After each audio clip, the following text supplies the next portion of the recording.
ওই নৌকার মধ্যে কিছু কাউয়া ঢুকছে, কাউয়া বিদায় করার লেগে এই গোলমাল খাইছে।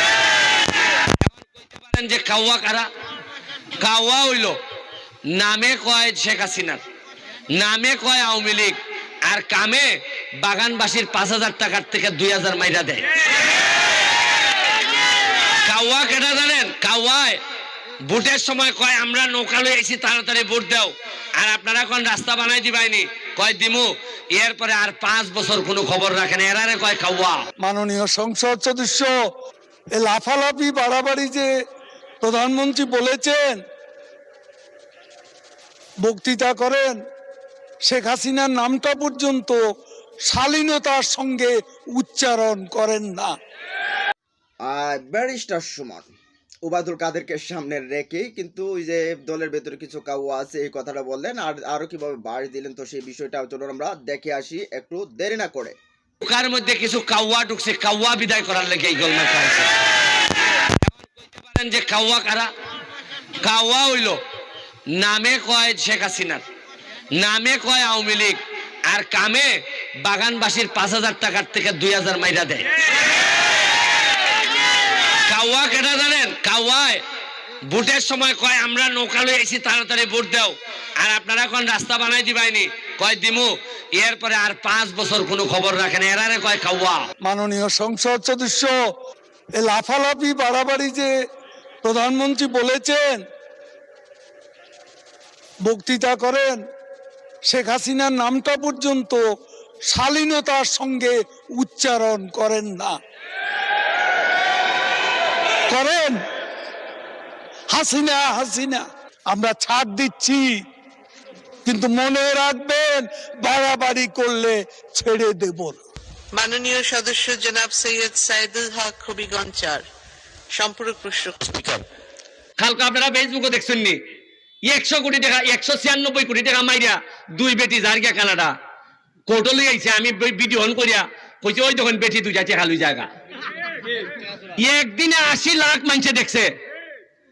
ওই ওসি আছে একলা রমনা থানার, এ আর টাকা শহরই সম্পদ, কেউ মারতে না এর বিরুদ্ধে। আমি গিয়া কাগজ লইয়া গিয়া কইছি আমি ওসির বিরুদ্ধে দাঁড়াইছি, তার তদন্ত হোক, তার যদি ই সম্পদ পাওয়া যায় তার জেলে দেওয়া হোক। বাধ্য হইছে দুদক, দুর্নীতি দমন কমিশন আমার অ্যাপ্লিকেশনের উপর নিতে। আমার এই ওসি এমন কোনো ভাবে নাই তদবির করছে না, প্রেসার পর্যন্ত আমারে দিছে। আরে আমি তো সোনারঘাট লিয়া খেলি না, আমি খেলি সারা বাংলাদেশের বিরোধিতা যারা করে এরার বিরুদ্ধে খেলি। আমি ওসিরে কইছি ইটা ফেসারে খাম হইতো না রে ভাই, আমি সোনারঘাটের ফুলা, আমার সারা শরীরের মধ্যে মাংসের চেয়ে খলজা বড়, সর্বোচ্চ মারবাই এনে আমারে। আর যারা মারতায় না এরা কিটা বাঁচবো না তা সারা জীবন? যারা ডরাইন আপনারা, যারা কথা কইতে ডরাইন, তারা কিটা আমার চেয়ে বেশি বাচ্চা লাইবে না? তা আল্লাহ যদি আমার হাত লেখকে তা হয়, 1000 লোক আমারে মারতে চাইলো মারতে পারতো না। ভিতর থেকে কথা বার করুন, যারা 2 নম্বরই করে কথা বার করুন, নাইলে এমন বাস্তা না। চা বাগানের শ্রমিকরা কইয়া ইসলাম যে আরে তোমরা আন্দোলন করো, যা লাগে আমি দিমু খানি, 120 টাকা মজুরিতে এমনই মরবাই, তাইলে মরার আগে একটা আন্দোলন কইরা দিয়া মইরা যাও যাতে 300 টাকা হয়।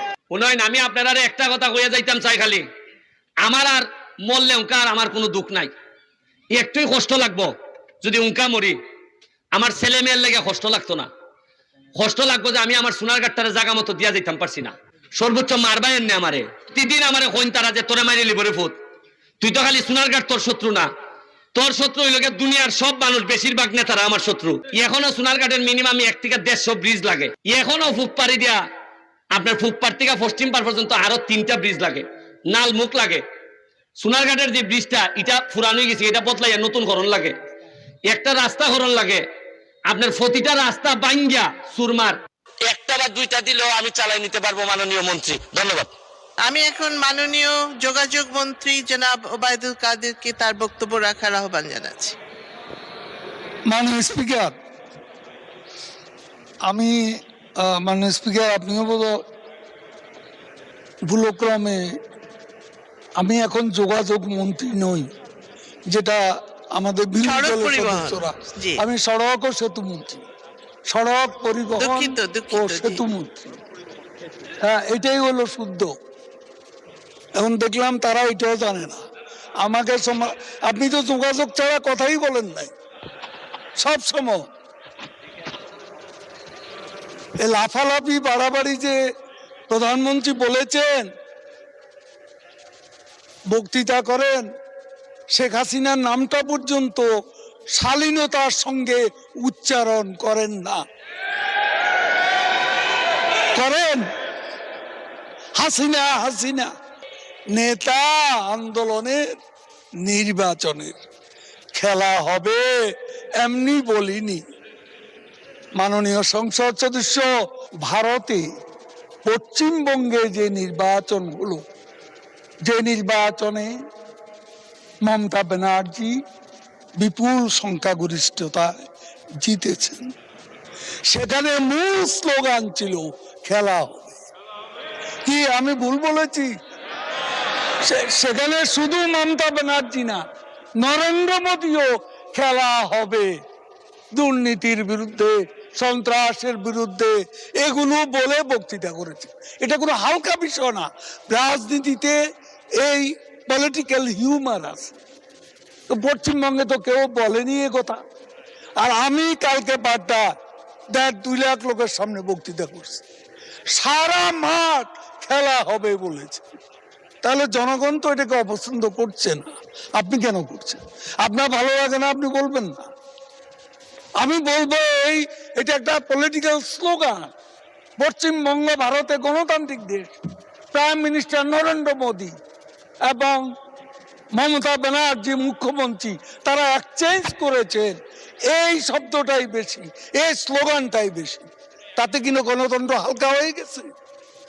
জনগণ কি সেটা মনে করে? জিজ্ঞেস করুন। জনগণ তো সমস্যারে পাল্টা সঙ্গে সঙ্গে স্লোগান দিচ্ছে, উচ্চারণ করছে। তা আমি তো জনগণের ভাষাটা যেহেতু জনগণ পছন্দ করছে সেই জন্য বলছি। আমি তো মারামারি করতে বলিনি, আমরা তো মারামারি করতে বলিনি, আমরা ছাড় দিচ্ছি। কিন্তু মনে রাখবেন, বাড়াবাড়ি করলে ছেড়ে দেব না। পরিষ্কার কথা। আমরা কি আওয়ামী লীগ কোথাও আপনাদের সাথে মারামারি করতে গেছি? কেন এসব কথা তুলছেন? একটা লোক আমরা ঘরে থাকতে পারছি 5 বছরে 5 সপ্তাহ আমি আমার নিজের ঘরে থাকতে পারিনি। এখানে আমাদের নেতারা বসে আছে, প্রত্যেকের গায়ে দাগ আছে। রাস্তা বেধড়ক পিটনি, মোহাম্মদ নাসিম মারা গেছে, সেই বয়স্ক ব্যক্তি আব্দুস সামাদ আজাদ আজকে নেই। এদেরকে পর্যন্ত হামলা করা হয়েছে। বাড়ি ঘরে থাকতে পেরেছি আমরা, সেটার বিরুদ্ধেই খেলা হবে। জয় বাংলা, জয় বঙ্গবন্ধু। মানে তো প্রিয় দর্শক, তো আপনারা তো দেখলেন যে এতক্ষণ সংসদে কি আলোচনা হয়েছে, যে ব্যারিস্টার সুমন যে সব দুর্নীতিবাজদেরকে কিন্তু কথা বলছে, কাউকে ছাড় দিচ্ছে না। তার সাথে সাথে যে এই দলের ভেতরে অনেকগুলো কাউ আছে যারা সুসময় পাশে থাকে, আবার ওই অনেকগুলো কথা বলছেন যে দুসময় আসলে তাদেরকে পাওয়া যায় না, আন্দোলনে পাওয়া যায় না, এই যে কর্মী হিসেবে পাওয়া যায় না। তো এই বিষয়ে যখন কাউ কথা বলছে তখন কিন্তু আরো একটা রিয়াক্টও আপনারা দেখতে পাচ্ছেন। তো এই বিষয়ে আসলে যে কথাগুলো বলছে সেই কথাগুলো ঠিক কিনা আপনারা কমেন্ট বক্সে জানিয়ে দিন। ভালো থাকুন, সুস্থ থাকুন, আল্লাহ হাফেজ।